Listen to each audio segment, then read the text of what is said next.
मी पीसीओडीमध्ये pregnancy कशी conceive केली असे बरेच जण विचारतात मला. तर खरं सांगायचं झालं ना तर मला पीसीओडी असं काही मोठा इश्यू नव्हता. एकदम अर्ली स्टेज होती. म्हणजे मला लगेच समजलं होतं की मला पीसीओडी व्हायला लागली आहे. तेव्हाच मी डॉक्टरांकडे गेले होते. आता माझे नातेवाईक वगैरे ना सगळे घरामधले सासू सासरे सगळे लागले होते मागं की आता एक प्रेग्नन्सी ठेवायलाच हवी. आता 2 वर्ष झालेत लग्नाला.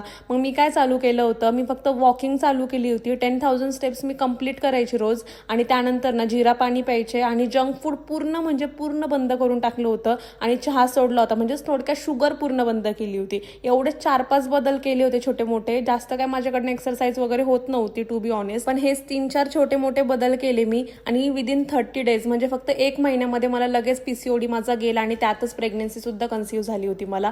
तर हेच तुम्हाला पण प्रेग्नन्सी कन्सीव्ह करायची असं ना छोटा मोठा बदल करून बघा. मी म्हणत नाही खूप अशी हार्ड एक्सरसाइज करा वगैरे, ती माझ्याकडनं पण होत नाही. पण हे असे छोटे मोठे बदल करून बघा. जंक फूड बंद करा, शुगर बंद करा, मग मॅजिक बघा तुम्ही. तुमचा पीसीओडी सुद्धा बरा होईल आणि प्रेग्नन्सी जर ठेवायची असेल तर ती सुद्धा कन्सीव्ह होईल. सो व्हिडिओ आवडला असेल तर नक्कीच सेव्ह आणि शेअर करा. Bye bye.